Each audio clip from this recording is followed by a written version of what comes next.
turi mu isi igizwe n'abantu benshi cyane. Twese turi abantu ariko turatandukanye. Wavutse usanga abantu, ukura kubera abantu, ubeshwaho n'ubuntu bw'abantu, nawe ugeze ubu ni ukubera abantu. Hari abantu bakunda kuvuga ngo umuntu yakwigira, ngo nta muntu wakwitangira, ngo ndetse ntibibaho ko abantu bakuvangira. Ibi ntabwo ari byo habe na gato. Ntushobora kubaho udafite abantu. Ntushobora kubaho wenyine. Ariko se ninde muri kumwe? Ninde muturanye? Ninde muri kugendana? Ninde mutemberana? Ese ninde mukorana? Ese ninde mwishimana? Ubuzima bwawe bw'ejo hazaza buri mu maboko y'abantu mugendana uyu munsi. Niba inshuti zawe zikunda kwirukanka, nawe uzirukanka. Nimba zikunda kubeshya, nawe uzabeshya.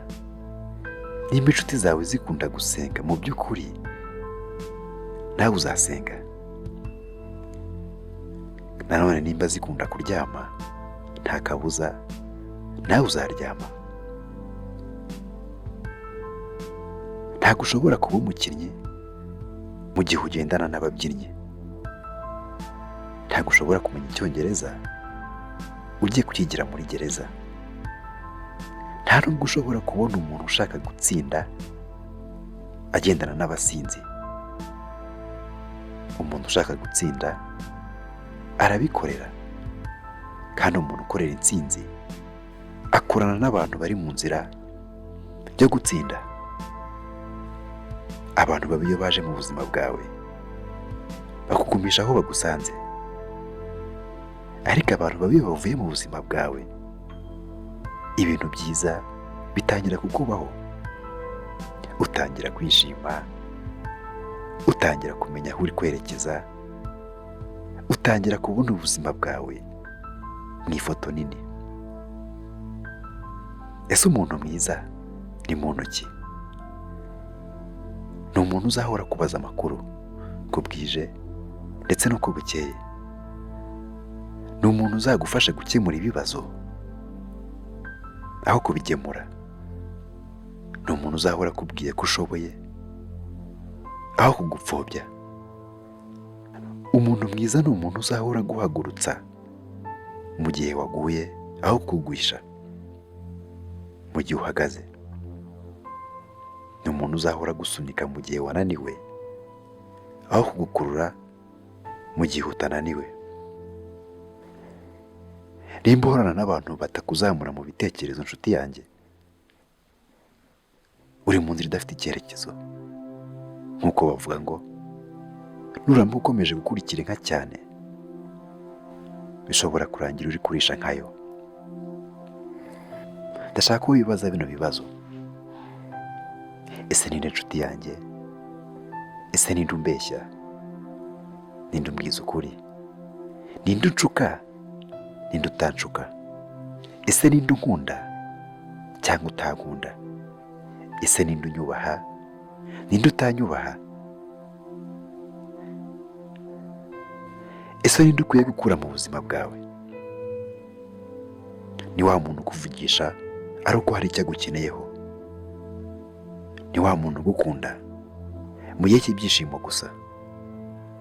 Ni wa muntu utakugira inama mu makosa yawe, ahubwo akishimira kuyasangiza abandi? Ninde ukwiye kugumana mu buzima bwawe? Ni wa muntu ukuganiriza mu gihe umukeneye? Ni ya nshuti igutabara mu gihe cy'akababaro? Ni ya nshuti ikubwiza ukuri ititaye ku ngaruka zaba mbi cyangwa nziza?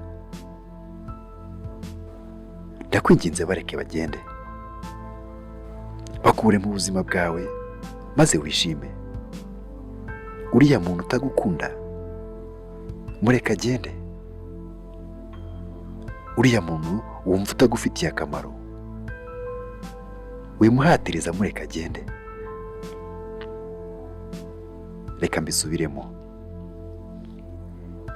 ejo hazaza hawe hashobora kwangizwa n'umuntu umwe wenyine uri kwiyoberanya kano kanya imbere y'amaso yawe.